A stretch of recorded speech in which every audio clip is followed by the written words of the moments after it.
আসসালামু আলাইকুম প্রিয় দেবিদ্বারবাসী। আজকে আপনারা দেখেছেন জাতীয় ত্রয়োদশ জাতীয় সংসদ নির্বাচনে অনুষ্ঠিত হয়েছে।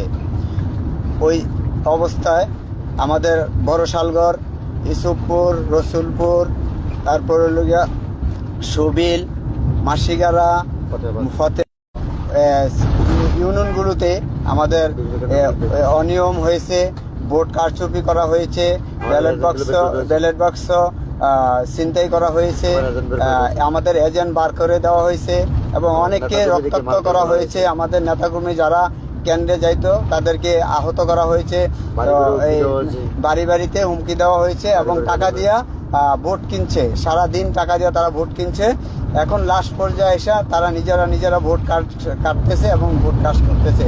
এই পরিস্থিতিতে আমি আমাদের দেবিদ্বারের সার্বিক জনগণের উপর বিবেচনা চিন্তা করে আমি আজকের এই জাতীয় ত্রয়োদশ জাতীয় সংসদ নির্বাচন আমার এই পক্ষে বিএনপি সমর্থিত গণঅধিকার পরিষদের টাক প্রতীকের পক্ষ থেকে আমি আজকের এই নির্বাচন বর্জন করলাম।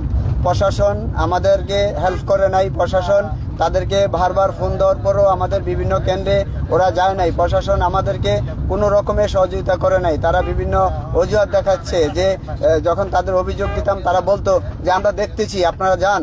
তো সেই বিষয়টি দেখতে আমাদেরকে কোনো সহযোগিতা করে নাই।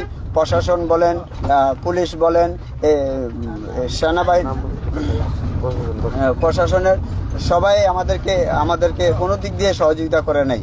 আমি বারবার ফোন করার পরও বিভিন্ন কেন্দ্রে যাওয়ার জন্য বলল, তারা যায় নাই। তো সেই কারণে আমি আবারও বললাম, দেবিদ্বারবাসীর পক্ষ থেকে দেবিদ্বারবাসীর জনগণের উপর আস্থা ও বিবেচনা রেখে আমি আজকে টাক প্রতীকের এমপি পদপ্রার্থী মোহাম্মদ জসিমউদ্দিন আমি আজকের নির্বাচন প্রত্যাহার করলাম, বর্জন করলাম।